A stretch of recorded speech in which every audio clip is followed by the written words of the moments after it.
Baik. Assalamualaikum warahmatullahi wabarakatuh.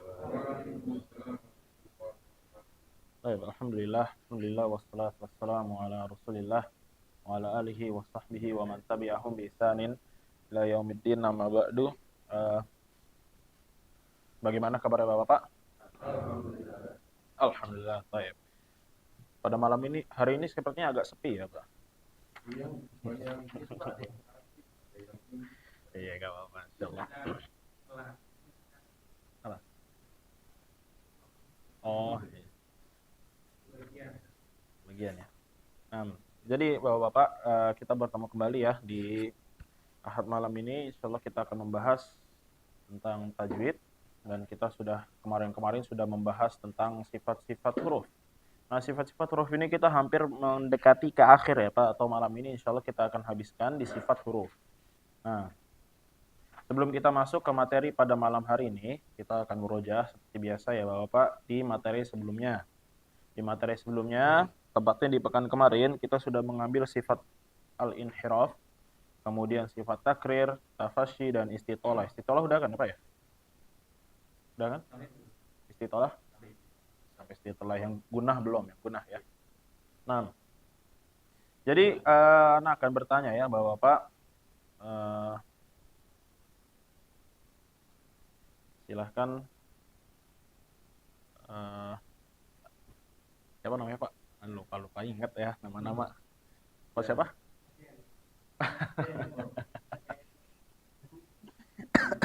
Baik. Apa itu sifat takrir?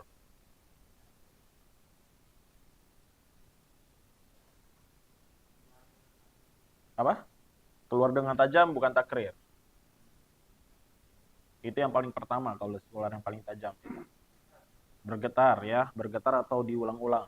Itu hurufnya di huruf apa? Ro. Nah, huruf ro bergetarnya harus banyak apa bisa sedikit? Sedikit aja. Banyak boleh? Nggak boleh. Nah, jadi seperti itu ya, Bang.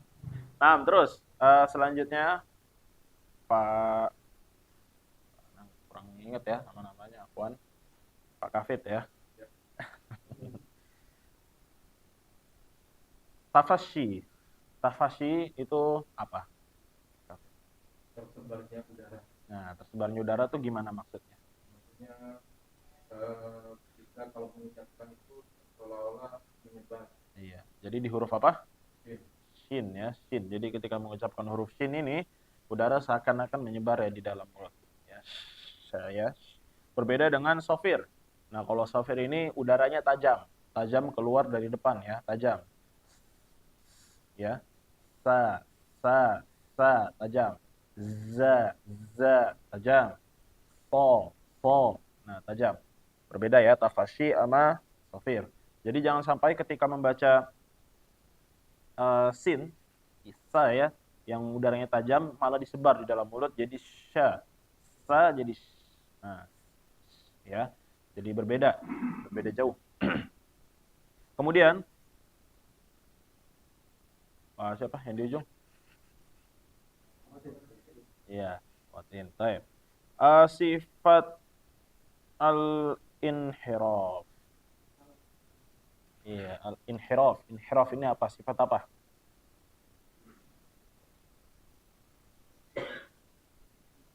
Inhiraf, ya.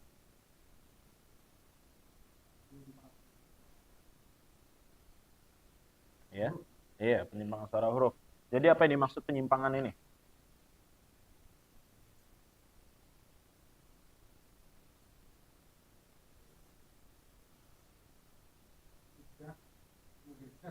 Ya, ada yang bilang lidahnya menggeser, tapi ada yang bilang juga kita memakai di sini yang di buku ini suaranya ya, suaranya aja yang ngegeser. Jadi ketika kita mengucapkan, ini sedikit murojaah ya Pak, ketika mengucapkan huruf ini huruf, misalnya di contoh huruf lam, itu kita lihat di situ lam itu panahnya ke kiri kanan ya, bagian depannya nggak ada, bagian depannya kosong panahnya ya, karena suara ini merayap kiri kanan ya. Misalnya kita mengucapkan al, nah bagian depan ini suara nggak bisa ke sini ya.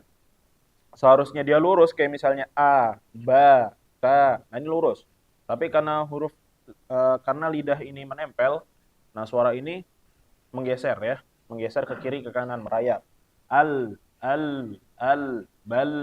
Nah, kecuali di lafzul jalalah itu menjadi tebal ya. Allah. Nah, kemudian di huruf ro ini kita lihat panahnya malah ke depan, yaitu mengumpul di ujung ya. Kenapa mengumpul? Karena emang sifat ro-nya ini ya, Bapak-bapak, sifat ro ini ketika mengucapkannya dia hurufnya ini seperti di sini ya, di ujung lidahnya. Karena getaran. Kalau kita rasakan ro, ir, ur. Nah, ini di depan sini ya. Ketika ini misalnya digusi di atas Nah, di sini suaranya seperti terkumpul di depan. Jadi semuanya suara dari belakang merayap ke bagian depan lidah. Kemudian istitolah ya, istitolah. Yang di ujung, Pak, siapa namanya? Jimmy. Taib.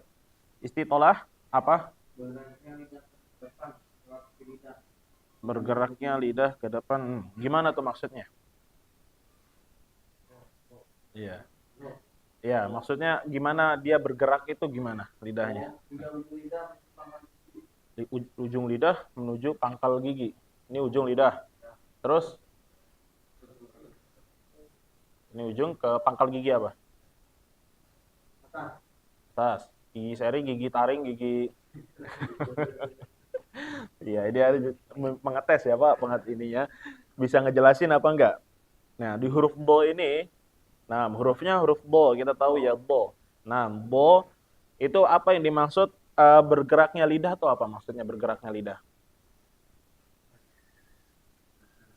Hmm. Baik. Ada yang bisa bantu?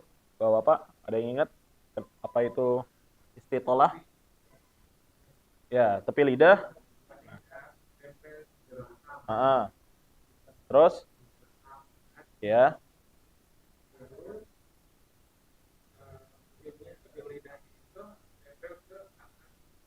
ya. Nah, ya semuanya nempel. Tapi kenapa dinamakan istitolah? Dia bergerak ya, Bapak seakan-akan bergerak. Misalnya tadi yang kita tempelkan sebelah kiri atau dua-duanya lah, kita tempelkan dua-duanya. Gigi geraham belakang, kiri dan kanan kita tempelkan dua-duanya. Nah, udah ditempel, dia ketika nempel itu seperti lidahnya ngegeser sedikit ke depan ya. Nah, bo. Biasanya kedengarannya nanti di sukun. Aum, aum, aum, ya karena lidah ini sedikit bergeser. Aum. Nah, tapi Bapak, cara pengucapannya nggak bisa langsung ditempel semua ya.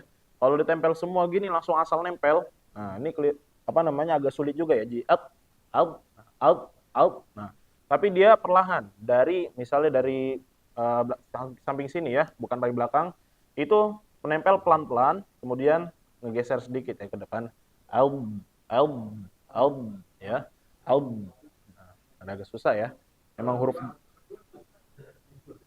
Iya, boleh kiri, boleh kanan, dan boleh dua-duanya. Nah, ini tinggal dipilih aja ya. Bapak-bapak enaknya yang mana sebenarnya?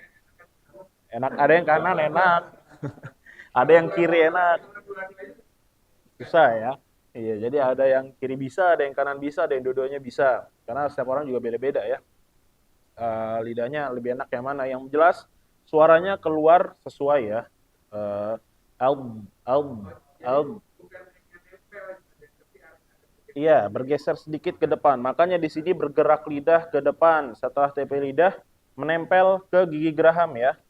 Nah, set tempel dan dia nggak bisa langsung plek gitu nempel, tapi sedikit-sedikit kemudian ngegeser ke depan ya. Ngegeser gigi gerahamnya. Aum, aum, aum, aum, aum, aum. Walad, walad, walad, waladdo. Dan perhatikan Bapak-bapak jangan sampai ketika huruf bo sukun ini karena mungkin ada sedikit suara tadi ya, kayak ada jeda gitu. Misalnya tadi al. Nah, maka jangan sampai ketika bo tasdid dia dikasih jeda. Nah, ini yang keliru ya. Ketika orang-orang membacanya dikasih jeda. Misalnya ghairil maghdubi alaihim walad. Lama ya jedanya. Waalaikumsalam. Nah, ini jedanya lama. Nah, ini keliru ya. Yang boleh jeda itu cuma mim sama nun, ya. Mim sama nun. Am. Nah, an. Kalau bo nggak boleh ya. Huruf-huruf lainnya nggak ada yang boleh dikasih jeda. Walal. Nah, dia begitu masuk kena geser sedikit langsung pindah. Walal bo. Jangan walal bo. Nah, jadi ini keliru. Nah, ini saya harus latihan terus ya, Pak. Kita di huruf-huruf seperti ini karena emang pengucapannya enggak apa? Enggak otomatis ya, Bapak. Jadi harus sering latihan agar terbiasa. Kalau sekali dua kali doang masih susah. Jadi Ana juga nggak mempersulit juga. Jadi yang penting adalah kita tahu dulu, habis itu nanti mungkin bisa dipraktikkan ketika membaca ya, ketika membaca Al-Quran. Kita yang penting udah tahu hukumnya nih. Habis itu kita coba, yang seperti dikatakan tadi, bergeser. Coba terus sampai dapat ya. Pencontohannya bagaimana, bisa dengar-dengar murotal. Nah, itu yang sudah kita ambil di pekan kemarin, yaitu inhiraf, takrir, tafasyi, dan istitolah ya. 4 dari sifat yang tidak mempunyai lawan. Kalau sebelumnya lagi kita sudah mengambil sofir. Nah, sofir ini suara tajam. Kemudian qalqalah, yaitu pantulan, dan lin ya. Lin ini huruf ya dan waw yang sebelumnya berharokat fathah. Nah, baik, sekarang pada malam hari ini Bapak-Bapak, insya Allah kita akan masuk ke sifat gunnah, yaitu sifat terakhir dari sifat yang tidak mempunyai lawan. Kemudian setelah kita selesai dari sini, insya Allah kita akan baru masuk ke hukum tajwid beneran ya Bapak-Bapak. Maksudnya hukum tajwid apa beneran. Nah, kalau sebelumnya kita mempelajari bagaimana menfasihkan huruf, yaitu dari makhrajnya, tempat keluarnya, dan sifatnya. Nah, kalau misalnya setelah selesai dari sifat huruf, kita akan masuk ke ahkam-ahkamnya ya, yang berkaitan tentang tajwid, hukum-hukum. Nah, jadi kita masuk ke gunnah pada malam hari ini. Gunnah, kita lihat istilah di buku ya Bapak-Bapak, suara yang keluar dari rongga hidung. Ya. Yang sifat ini mengikuti huruf nun dan mim. Jadi gunnah ini cuma terjadi di huruf nun dan mim ya. Nggak ada huruf lain yang bergunnah. Nah, yang dimaksud dalam bahasan ini adalah gunnah mutawwalah ya, gunnah yang ditingkatkan yang dipanjangkan pada tingkat A dan B, bukan pokok gunnah yang ada pada huruf nun dan mim. Nah, dan gunnah, nah ini kita mempelajari sifat gunnah. Sifat gunnah ini ada yang namanya tingkatannya ya Bapak-Bapak. Tapi sebelum masuk ke tingkatannya, Ana akan jelaskan dulu tentang gunnah ya. Nah, gunnah ini Bapak-Bapak, salah satu hikmahnya ya, ada yang mengatakan gunnah ini ketika kita mengucapkannya, karena dia keluarnya dari hidung ya. Misalnya kita sukunkan am. Nah, kita rasa bergetar ya Bapak-Bapak, hidung ini bergetar an. Nah, seperti ada getaran. Kerasa apa enggak Bapak-Bapak? An. Iya. Kerasa getaran di hidung sampai ke kepala biasanya. Sampai ke kepala itu getarannya. An. Nah, ini Bapak-Bapak, salah satu hikmahnya ada yang mengatakan Syekh Ja'far siapa ya? Lupa namanya. Itu dia mengatakan, Ashraf Al-Ja'fari ya, Syekh Ashraf Al-Ja'fari mengatakan salah satu hikmahnya dari pengucapan huruf gunnah ini, yaitu ketika kita mengucapkan am, itu kepala serasa bergetar ya. Itu adalah katanya ya terapi otak ya. Terapi untuk otak kita agar kita tidak cepat lupa ya. Nah, ini adalah obat pikun katanya ya. Obat pikun. Nah, salah satu hikmahnya. Iya. Karena getaran ini sampai ke atas kepala ya Bapak, kerasa an. Nah, ini seperti kayak terapi sebenarnya. Dan katanya ada juga penelitian yang mengatakan bahwa memang ini mencegah untuk sifat pikun ya, sifat pikun. Nah, jadi seperti itu hikmah dari gunnah, yaitu mencegah atau menghindari dari lupa. Kemudian Bapak, sifat gunnah ini kalau dalam bahasa Arab ya, ada yang mengatakan dalam istilahnya adalah at-tarannun. At-tarannun itu adalah apa ya namanya? Berirama ya, berirama atau berlenggak-lenggok gitu ya. Berirama namanya. Jadi ataronun ini berirama atau bersenandung. Kenapa bisa dinamakan bersenandung? Karena seperti kita ketahui, ketika dia gunah ini, dia ketika membacanya bisa dilamain. Bisa dilamain, gak seperti huruf-huruf lain. Yang misalnya langsung masuk ya. Misalnya bo, elbo, terus ka, akka, ini langsung masuk. Tapi kalau gunah, dia karena ada jeda ketika masuknya, nah ini bisa bersenandung ya, bersenandung. Kenapa dinamakan senandung? Dia karena bacaannya indah ya, Bapak-bapak. Jadi adanya gunah ini sebenarnya untuk memperindah bacaan juga. Apakah boleh bersenandung ketika membaca Al-Quran? Nah ini dikhususkan katanya di huruf mim dan nun aja ya. Jadi pembahasannya luas di mim dan nun. Maka ketika membacanya kalau kita mendengar senandung dari gunah ini misalnya nah itu bisa naik turun ya, terus amma yatasaalun. Nah ini biasanya nanti kalau misalnya di huruf-huruf yang ikhfa, malja, malja, malja. Nah ini bisa naik turun suaranya di gunah ya. Tapi ada juga yang lempeng bacaannya malja. Nah, ini beda-beda ya pendapatnya lagi. Jadi Bapak, ketika mengucapkan gunah, walaupun dia sukun aja, enak kedengarannya ya. Walaupun dia dalam keadaan sukun atau dalam keadaan tasydid, itu enak kedengarannya. Karena dia membacanya itu boleh lama ya. Lamanya berapa? Ntar kita baca di tingkatannya.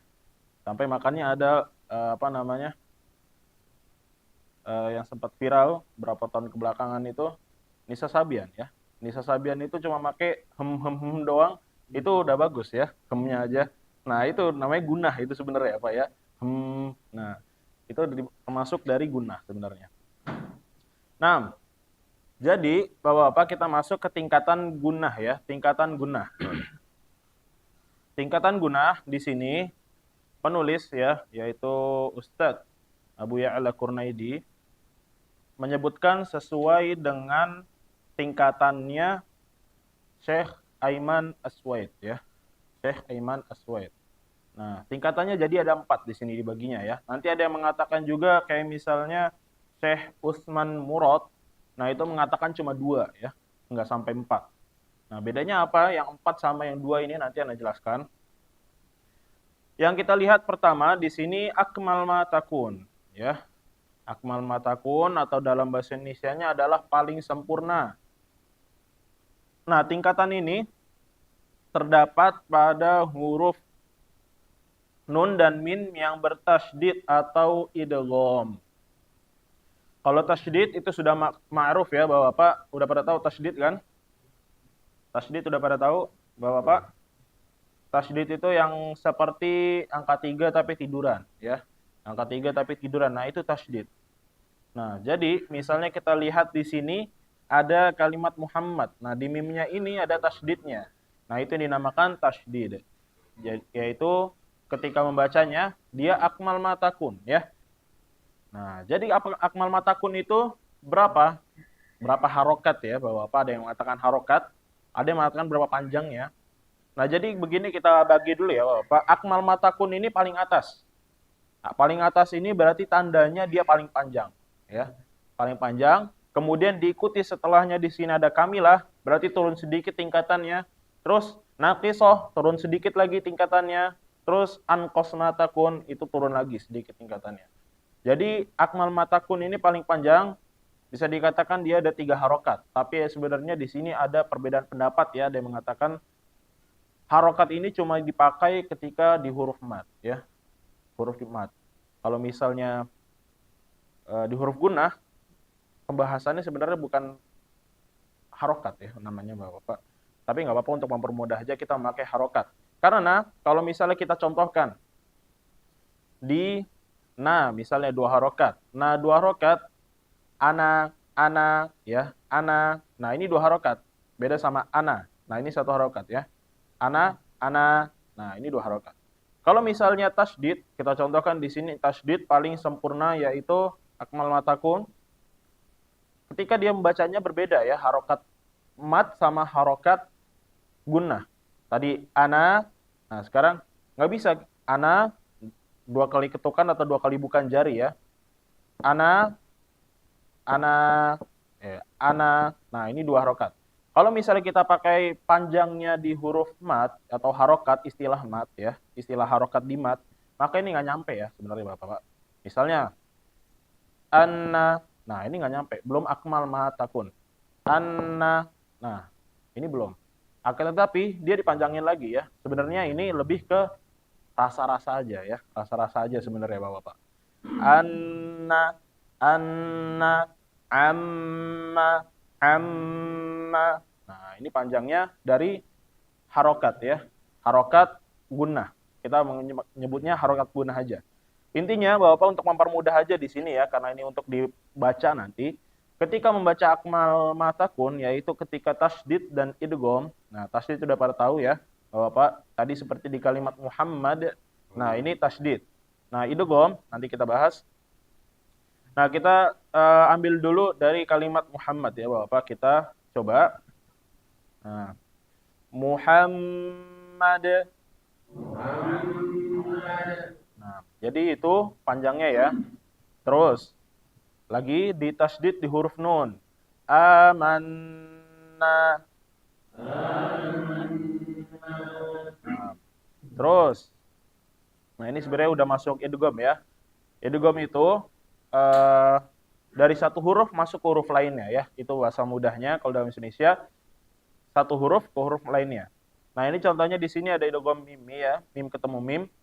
Kam min fi'ah. Nah, terus mim mim malin. Iya, jangan langsung pindah ya, Bapak. Mim malin. Ya. Nah, terus nah ini kita masuk ke huruf idgham lagi di huruf lainnya ya, huruf lainnya yaitu tanwin bertemu dengan huruf ya ya. Khairan yarah. Jadi kesalahannya orang-orang Bapak, terutama orang Indonesia ya, kebanyakan ketika membacanya idgham ini dia langsung pindah seperti huruf tasydid ya. Misalnya tadi khairoyyarah, kita bacanya ditahan ya, khairoyyarah. Nah, kadang-kadang orang membacanya keliru menjadi khairoyyarah. Ini seperti tasydid sebenarnya ya. Jadi ini keliru. Lagi di kalimat berikutnya nun mati bertemu dengan huruf waw. Min waliyyin wala waqo.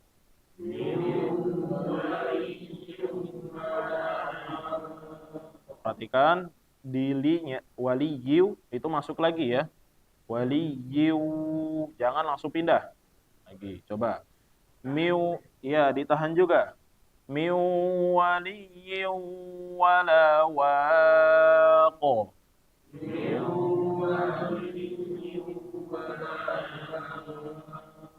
Nah, ini sekarang kita ketemu di huruf ba dan mim ya. Nah, kita coba. Irkam ma'ana. Ditahan lagi. Pak, karena ini tingkatannya ada 4 ya. Kalau misalnya kita ngambil tingkatannya cuma ada 2, nanti ada jelasin. Nah, ini bisa sah aja ya. Tapi karena ini tingkatannya ada 4, jadi harus lebih panjang ya. Untuk membedakan dari yang berikutnya. Irkam ma'ana. Nah, baik. Selanjutnya, kita mencoba di huruf tingkatan sifat yang kamilah, yaitu sempurna ya. Tadi kita udah ngambil yang akmal matakun, yaitu paling sempurna. Nah, sekarang kamilah, di bawah sedikit dari yang akmal matakun, yang paling sempurna ya. Nah, di kamilah ini terjadi di huruf nun dan mim yang ikhfa. Nah, ikhfa itu apa? Ikhfa dan iklab juga ya. Sebenarnya di sini kamilah tuh ada iklabnya juga tapi nggak ditulis di sini. Nanti kita bahas pembahasan tentang ikhfa ya Bapak-bapak. Nah, ini adalah dengung-dengung ya, berbeda dengan izhar. Izhar itu jelas ketika membacanya seperti N ya.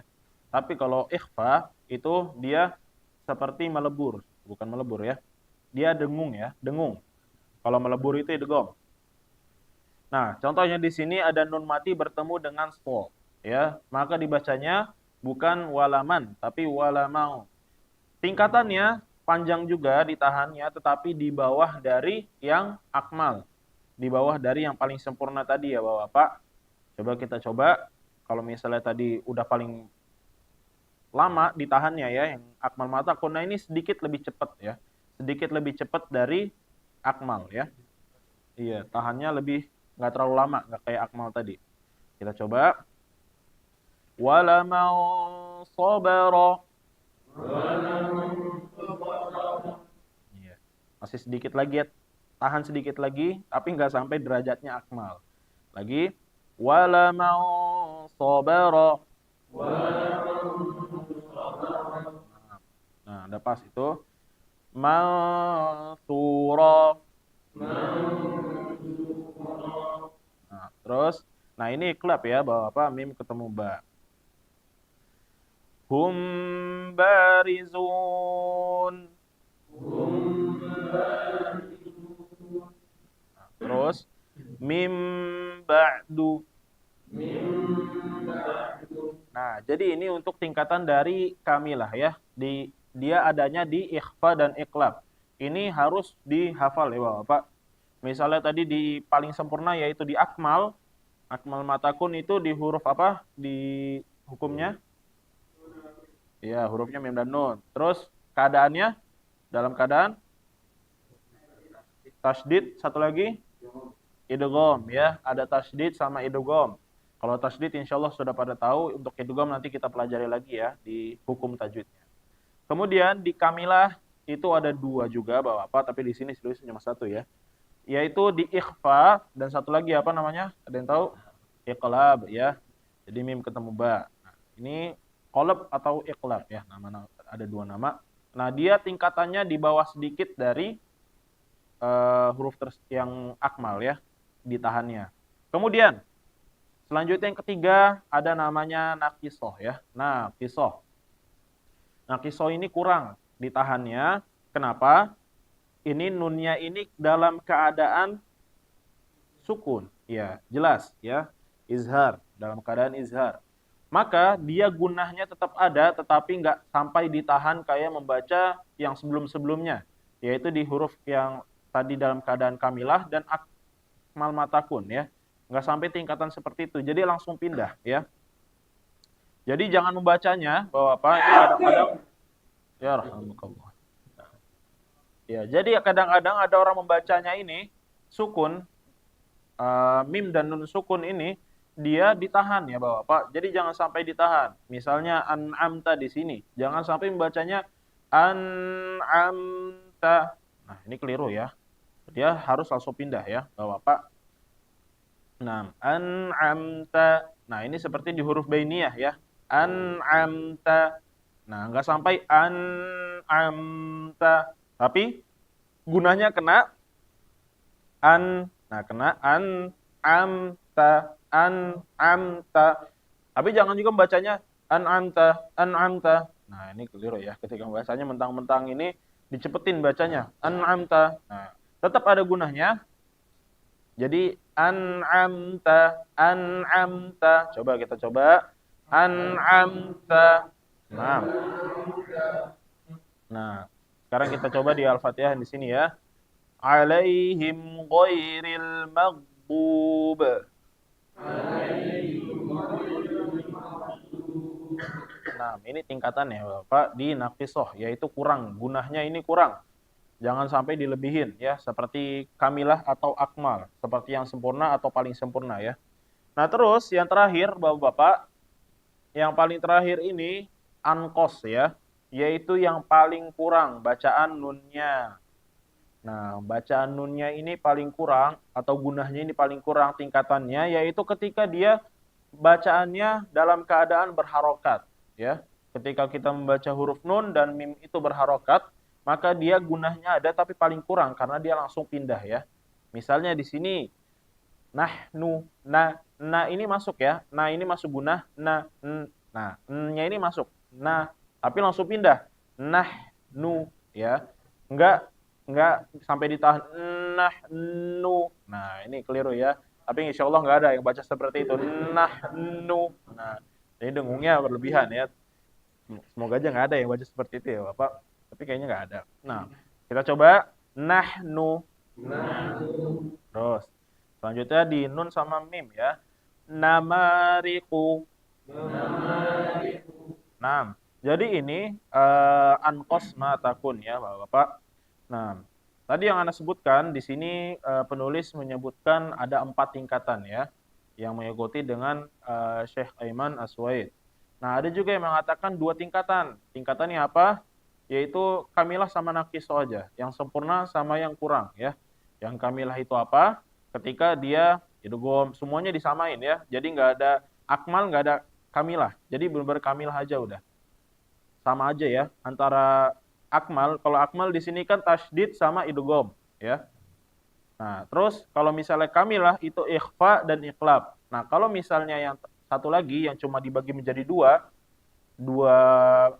tingkatan, yaitu kamilah dan naqisoh. Nah, kamilah ini ya nggak ada akmal, nggak ada kamilah, jadi langsung dimasukin semua. Tasydid, idgham, ikhfa, habis itu satu lagi iqlab, itu sama, ya. Apa namanya? Ditahannya sama. Jadi nggak ada kayak misalkan ini 4, ya. Kalau 4 ini yang tadi yang akmal itu agak panjang sedikit. Nah, kalau misalnya yang kamilah itu turun sedikit dari kamilah, akmal, ya. Dari akmal turun sedikit. Nah, kalau yang cuma 2, pokoknya sama, ya. Yang penting bacaannya sama. Terus nakisoh ini sama, ya. Nakisohnya sama tapi bedanya dia langsung dicampur aja, yaitu mim dan nun ketika izhar, yaitu ketika jelas, dan ankos ini nggak ada, ya, yang ankosnya. Jadi jumhurnya, ya Bapak, jumhurnya itu sebenarnya cuma 2, ya. Nggak sampai 4. Cuma emang ada yang mengatakan sampai 4 untuk lebih detail, ya, membedakan. Jadi ketika membacanya, kalau yang mengambil pendapat 2, cuma 2, yaitu kamilah dan naqisoh, maka ketika membaca idgham, tasydid, dan ikhfa sama iqlab itu sama panjangnya, Bapak. Panjangnya sama, nggak usah. Tadi kalau misalnya kita akmal kan lebih panjang ditahannya. Kalau kamilah itu diturunin sedikit. Nah, kalau misalnya kita ngambilin 2 pendapat itu cuma 2, maka bacaannya sama-sama aja, ya. Misalnya di sini yang tasydid kita baca amanna. Nah, terus misalnya kita pengen baca yang ikhfa, mansura, hum barizun. Nah, ini sama, Bapak. Nggak usah diturunin sedikit, nggak usah, ya. Ini kalau mengambil pendapat yang cuma 2. Tapi kalau karena kita mengikuti buku ini, ya ahsannya diikutin, ya. Karena kita sudah pakai buku ini. Jadi dilatih aja sebenarnya, Bapak. Jadi ketika membacanya, yang membedakan apa sebenarnya, ya? Apakah harus dihitung, ya, 2 atau 3? Yang penting adalah konsistensinya, ya Bapak.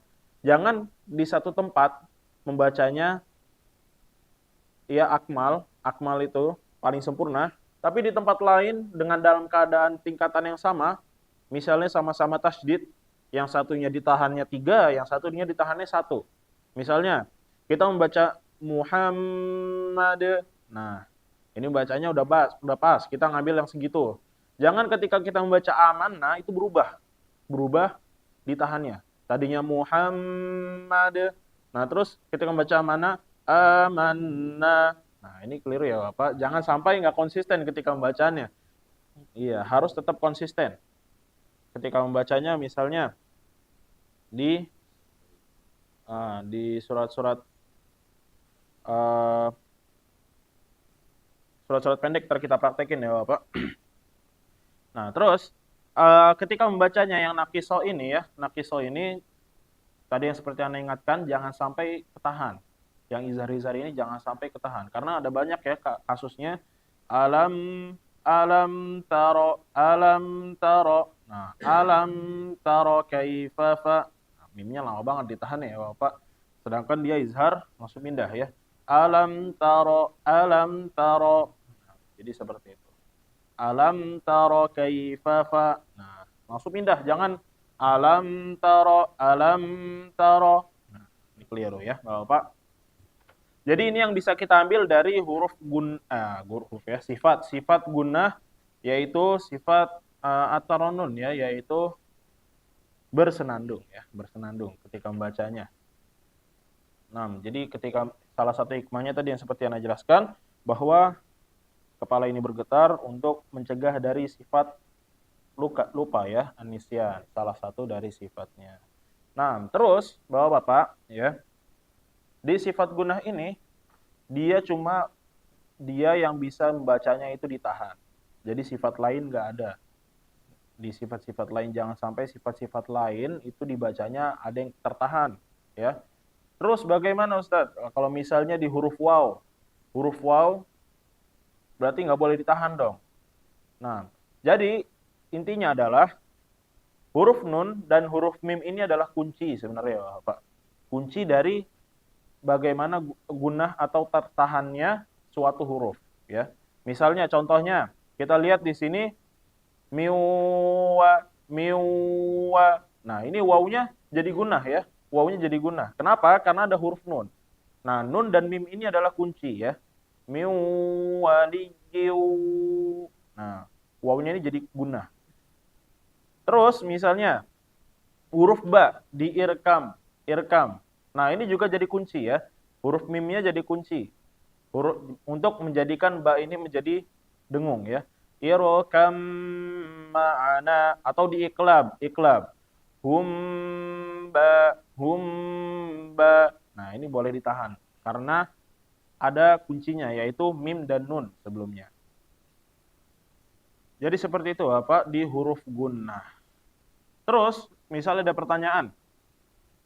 Terus apakah orang yang membaca misalnya tadi alam taro kaifa fa'ala rabbuka. Nah, apakah dia ini salah? Maksudnya apakah berdosa ketika mengucapkan huruf seperti itu atau ketika misalnya membaca Muhammad atau miwaliyyi wala waqo. Enggak ditahan. Miwaliyyi wala waqo. Terus irkam ma'ana mansura. Apakah berdosa? Jawabannya adalah ini masuknya ke kesalahan, tapi kesalahan yang jelek ya Bapak. Bukan lahan jali, bukan lahan khofi, tapi lahan qobih namanya ya. Jadi yang seperti kita tahu, gunnah ini adalah adanya untuk memperindah ya. Untuk memperindah. Maka ketika seseorang membacanya tidak sesuai dengan tingkatan atau kadar gunnah yang sudah diketahui, maka dia bacaannya tidak masuk ke lahan jali, tidak merubah makna. Kalau misalnya merubah makna itu berdosa. Tetapi dia masuknya ke lahan qobih ya, lahan yang jelek. Jadi bacaannya jadi jelek, kurang bagus. Tapi memang ada di riwayat lain juga nanti Bapak, seperti di riwayat Khalaf, itu gunahnya nggak ada ya, gunahnya nggak ada. Jadi ketika membacanya miwaliyyi wala waqo, itu betul. Terus irkam ma'ana khairayyarah. Nah, ini benar ya. Jadi berbeda-beda. Karena kita makainya hafaz, nah ini harus sesuai ya Bapak. Miwaliyyi wala waqo. Nah, jadi ini pembahasan seputar gunnah ya Bapak, yaitu dengung. Tingkatan gunnah. Lebih tepatnya tingkatan gunnah yang kita pelajari pada malam hari ini.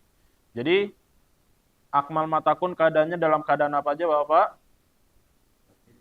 Tasydid dan idgham. Kemudian kamilah yang sempurna dalam keadaan apa aja? Ikhfa dan iqlab. Terus naqisah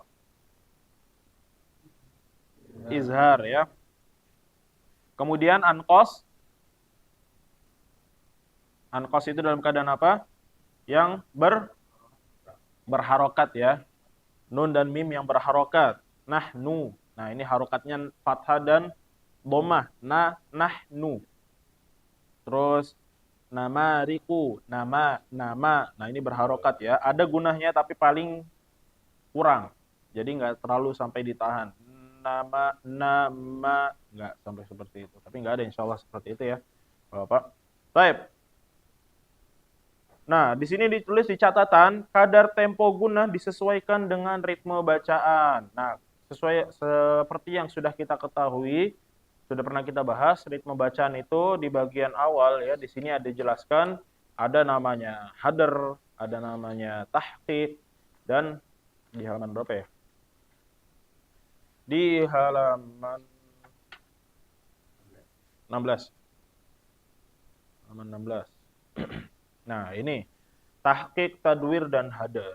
Nah, jadi ketika membacanya misalnya hadar, Bapak, maka kadarnya lebih cepat ya. Tetapi yang paling penting di sini adalah konsistennya ya. Konsistennya ketika misalnya di sini kita baca innal muttaqina fi dhilalin wa uyun. Nah, berarti semuanya seperti itu. Jangan satu ditahannya lama, satu ditahannya lebih cepat ya. Misalnya di sini innal muttaqina fi dhilalin wa uyun. Nah, ini keliru ya. Jadi harus tetap walaupun dia bacanya kecepatannya cepat, kadarnya harus sesuai semuanya ya. Karena di sini kita lihat tadi seperti yang kita pelajari tasydid. Tasydid ini paling lama ya. Kemudian dhilaliu, nah ini idgham. Idgham juga sama, keadaannya seperti tasydid. Maka walaupun bacanya cepat tetapi harus sama ya. Innal muttaqina fi dhilalin wa uyun. Terus wa fawakiha mimma yashtahun.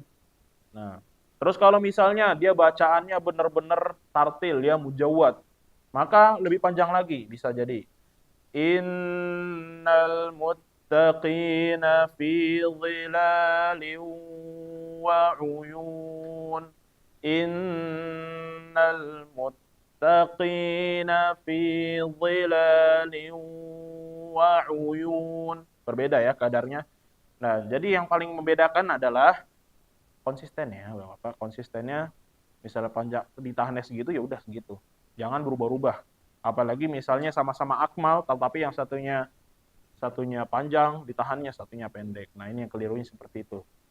Bacaannya jadi kurang bagus kalau seperti itu ya, Bapak. Masuknya ke lahan qabih. Nah. Jadi seperti itu Bapak untuk gunah, ada yang ingin ditanyakan? Untuk gunah. Jadi yang harus diperhatikan di sini adalah tingkatannya aja ya Bapak. Tingkatannya ketika dia paling panjang itu tasydid dan idgham. Kemudian di bawah itu yang di bawahnya paling sempurna itu ada ikhfa dan iqlab. Kemudian di bawahnya lagi ada izhar. Di bawahnya lagi ada huruf nun dan mim yang berharokat. Ada yang ditanyakan Bapak-Bapak?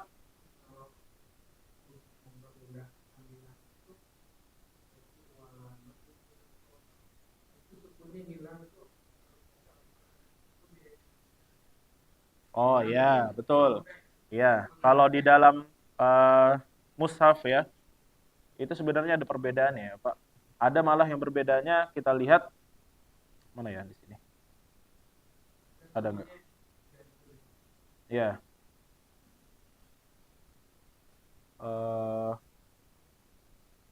Ada nggak di sini ya? Oh ini, Pak. Ini kalau dalam penulisan Al-Quran ya, terutama Quran yang sekarang ya, bukan Quran zaman dulu. Ini kalau misalnya dengung, itu nggak ditulis ya, nggak ditulis. Terus kalau misalnya idgham, perhatikan idgham. Idgham itu kita tahu fathatain atau dhammatain atau kasratain, ada dua, betul? Nah, terus kalau misalnya dia geser sedikit, maka itu idgham. Geser sedikit, kita lihat di situ miwaliyin ya. Itu nggak sejajar. Nggak sejajar kan? Coba lihat di mimmalin, itu sejajar. Kasrotainnya. Nah, jadi itu iya, bilinnya ini kita lihat kasrotain ada dua kasroh, dia nggak sejajar. Sejajar maksudnya ya. Sejajar. Maka dia dibacanya bukan idgham. Iya, nggak tahu ya Zara apa atau enggak. Tapi yang jelas kalau misalnya di dalam Al-Quran seperti itu. Pokoknya kalau yang agak geser sedikit itu idgham. Iya, jadi agak miring sedikit ya. Iya, nggak rata. Nggak seperti miwaliyin wala waqo. Wakin kalau misalnya dia nggak sejajar seperti itu, idgham. Iya, di idgham. Miwaliyin wala waqo.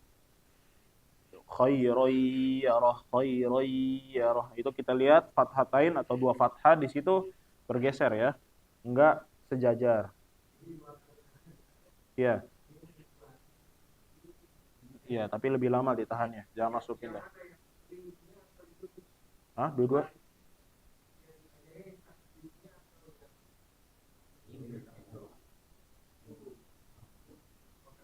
Ya. Dia kan aslinya, Bapak, aslinya itu kalau misalnya enggak ada waw, itu dibacanya miwaliyin.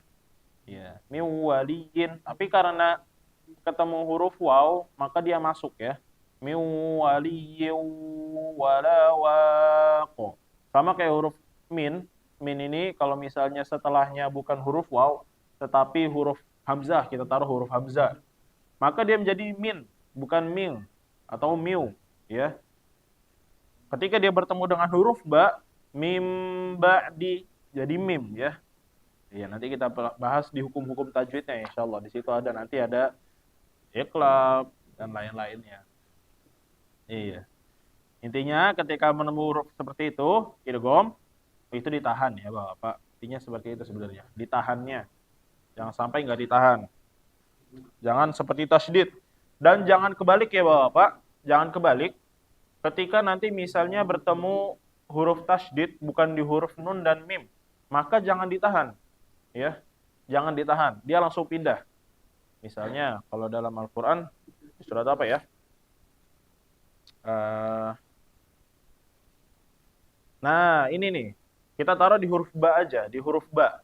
Maka jangan sampai ba-nya ini ditahan, Bapak, karena ada tasydidnya. Misalnya di surat Al-Lahab.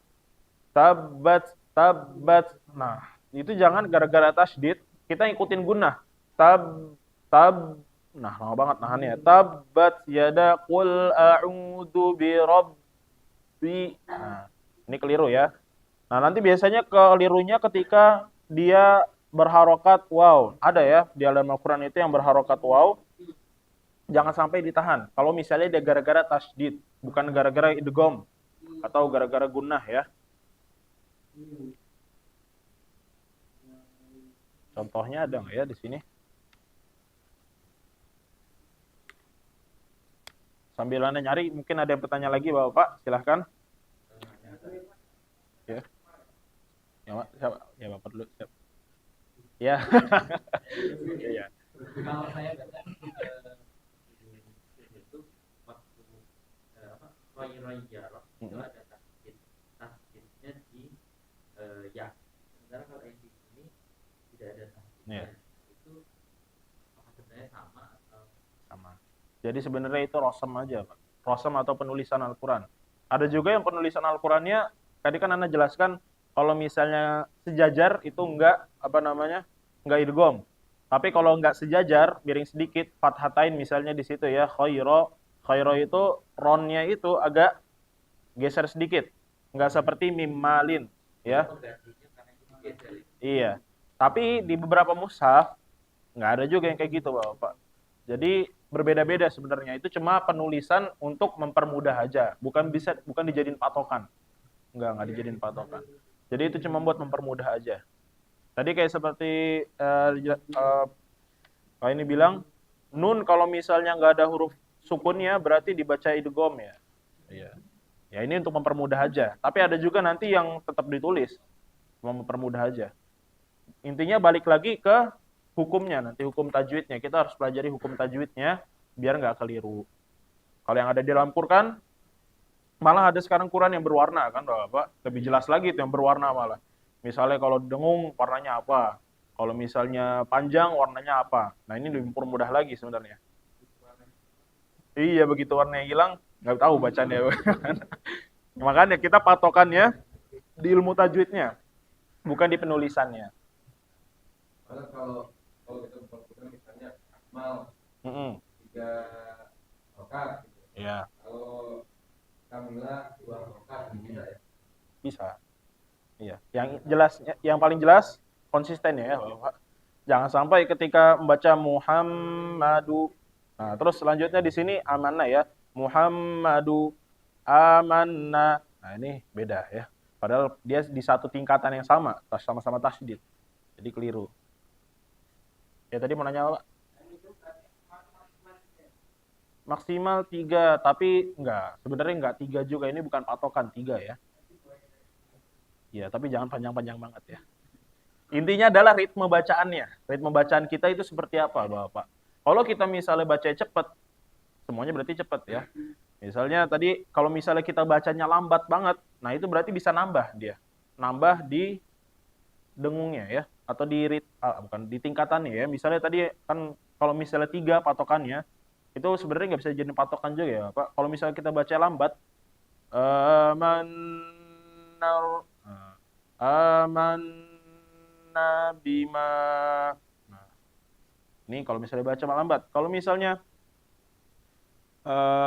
pendek ya, kalau kita baca cepat, nggak mungkin kita bacanya dilamain di situ. Misalnya amana, apa lagi? Qul aman. Kita baca panjang nih, cepat nih.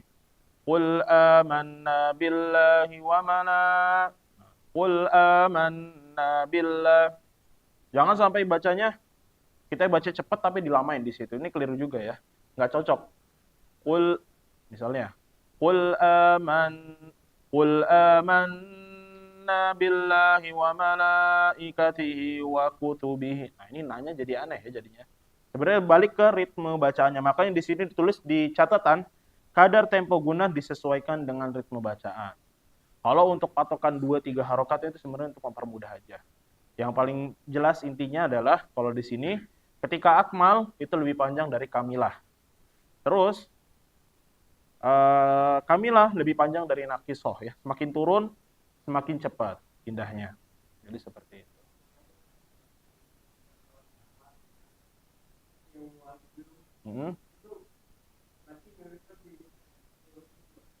Miu karena akmal. Iya. Ini nanya akmal apa kamilah? Iya. Iya. Kenapa? Kenapa? 3 sama 3. Iya. Karena idgham itu masuknya ke idgham ya. Bukan. Kalau kamilah itu cuma 2 ya, ikhfa dan iqlab. Keadaannya seperti apa ikhfa? Apa itu ikhfa? Nah, ini contohnya ikhfa itu dia dengung tetapi setelahnya bukan huruf waw. Misalnya ya di sini dengungnya karena huruf so. Wala mau sabara.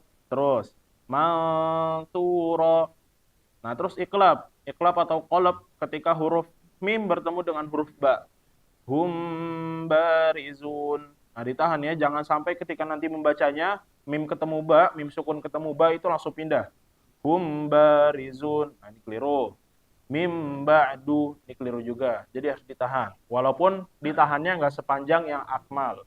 Kalau akmal tadi dia idgham. Ada lagi?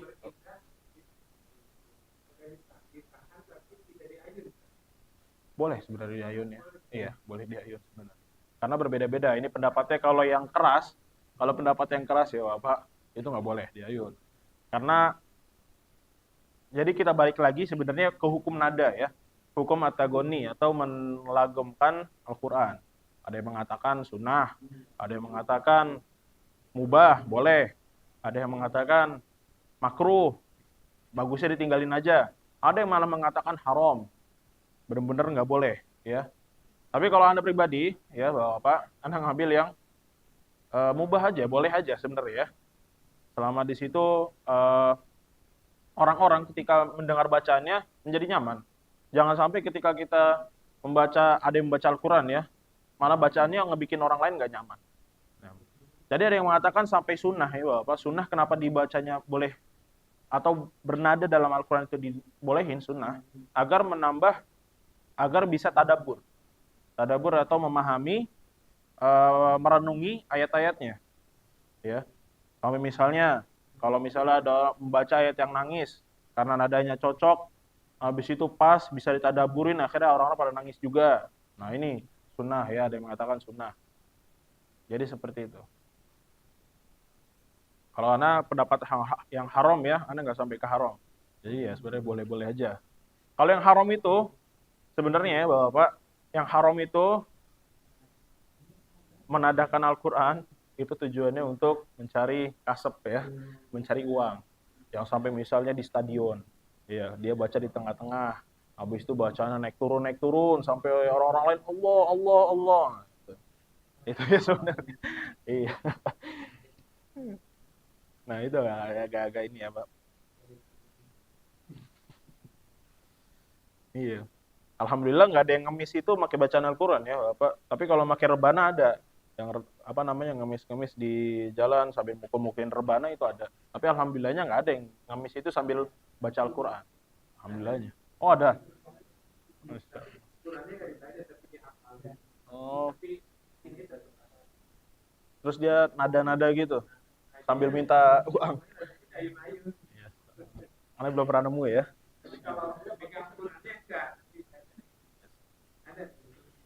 Itu ada yang mengatakan haram ya Bapak seperti itu. Bahkan ada yang mengatakan iya nggak boleh itu. Karena ada yang mengatakan juga orang yang mencari penghasilan dengan mengajarkan Al-Quran itu nggak boleh. Ya. Mencari penghasilan dengan mengajarkan Al-Quran nggak boleh. Ini dilarang ya. Makanya orang-orang yang mengajarkan Al-Quran, Bapak, misalnya orang yang memberikan ijazah, memberikan riwayat, memberikan sanad Al-Quran. Nah ini mereka dibayar bukan karena ilmu Al-Quran ya sebenarnya. Tapi yang dibayarnya gara-gara apa? Waktunya ya. Waktunya yang dibeli dari ya ustadz tersebut atau guru tersebut. Mereka meluangkan waktunya, maka itu yang dibayarnya. Bukan gara-gara Al-Quran ya. Kalau Al-Qurannya gratis ya Bapak. Ngajarin Al-Quran siapa aja boleh. Bukan dijadikan sebagai mata pencarian, nggak boleh. Bapak. Mengajarkan Al-Quran untuk menjadi mata pencarian hari-hari. Nah ini nggak boleh.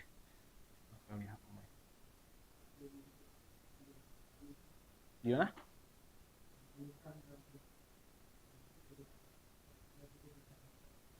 Wah ini nggak boleh ya kalau sampaiin kalau nyanyikan ini kan ekstrim banget ya Bapak. Iya, kalau misalnya sampai dinyanyikan yang sampainya nadanya berlenggak-lenggok sampai hukum tajwidnya hilang semua, yang penting nadanya bagus. Nah, ini keliru besar ya, Bapak. Jangan sampai seperti itu. Utamakan awal yang pertama kali pelajari dari Al-Qur'an itu bukan nada ya, tapi hukum-hukumnya dulu. Untuk setelah selesai hukum-hukumnya, tempat keluarnya sudah tahu, makhrajnya udah tahu, sifatnya udah tahu, hukum-hukumnya panjang pendeknya, kemudian seperti ini dibaca apa. Nah, kalau misalnya pengen pelajari nada, ya tetap harus nadanya ini sesuai dengan hukum tajwid ya. Bahwa jangan sampai mempelajari nada hilang semua itu ilmunya. Kadang orang yang mempelajari nada itu nggak mempelajari tajwid, jadi langsung mendengar dari murotal, diikutin murotalnya. Jadi ini yang keliru ya Bapak. Mengikuti murotal, lenggok-lenggoknya murotal tanpa mempelajari hukum tajwidnya. Jadi nanti keliru. Seperti itu. Ada lagi ya Bapak? Terutama tentang gunah ini, karena gunah ini berirama ya sebenarnya. Jadi kemana-mana pembahasannya. Ya, silakan Pak.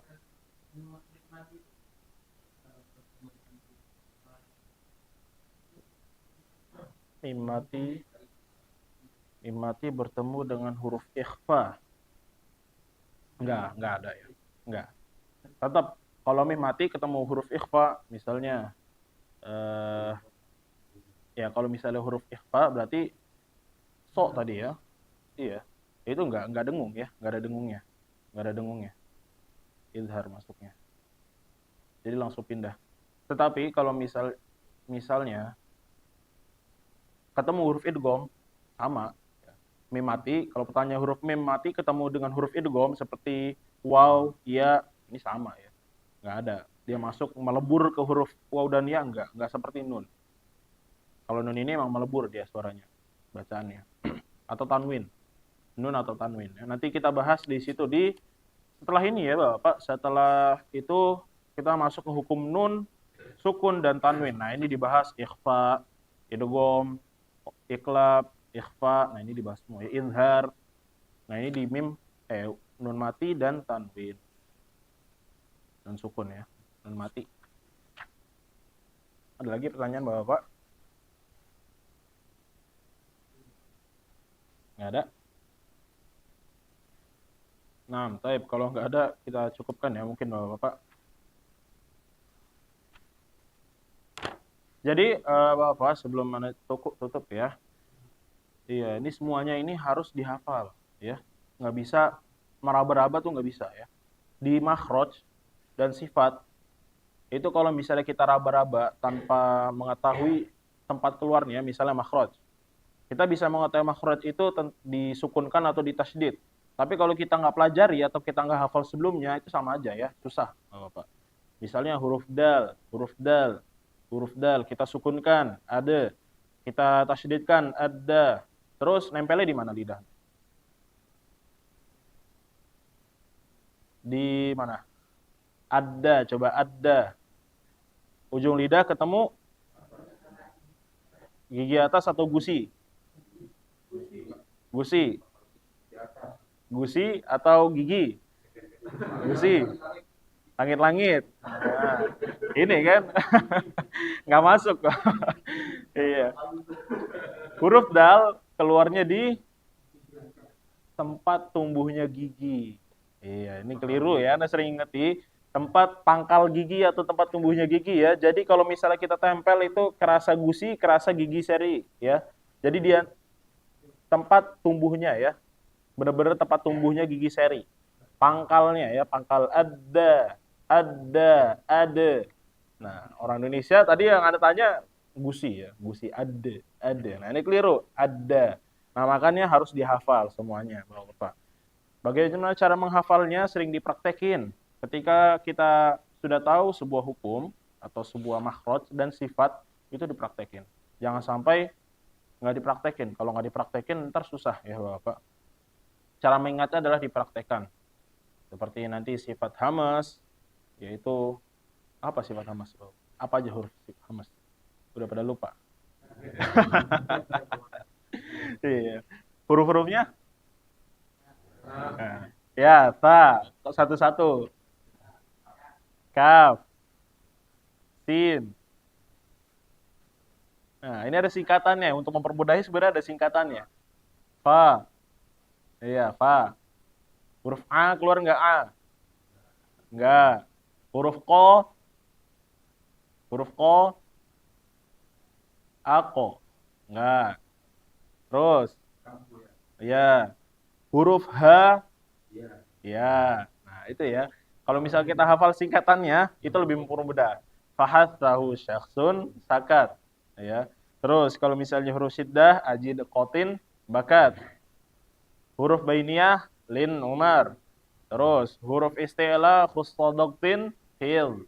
Terus huruf itbaq tetanggaan ya semuanya so bo to zo. Nah, ini tetanggaan semua so bo to zo. Nah, huruf idlaq. Huruf idlaq ada lagi ya farra min lubbin, tapi di sini nggak dibahas. Nggak apa-apa. Jadi ini semua harus diingat-ingat, harus dimurojah terus ya Bapak. Percuma ya kalau misalnya nggak dimurojah. Di dada.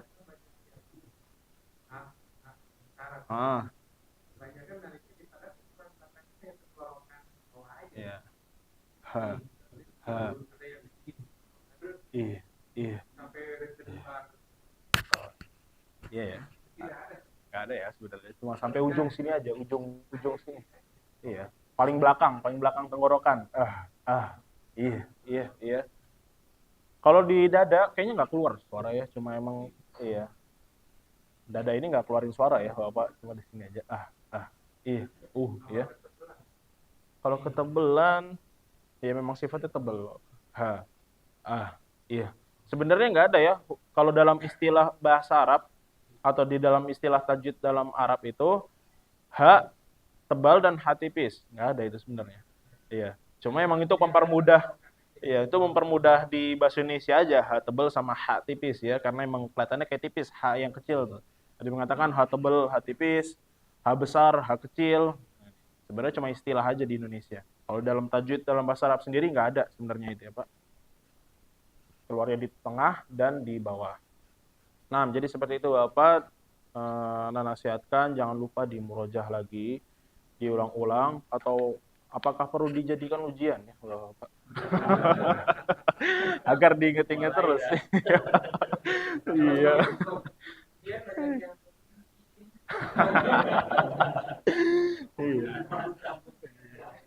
Karena tujuannya sendiri kan kita mempelajari agar diingat-ingat terus ya. Apa percuma jadi kalau nggak diingat-ingat. Jadi harus kesadaran sendiri.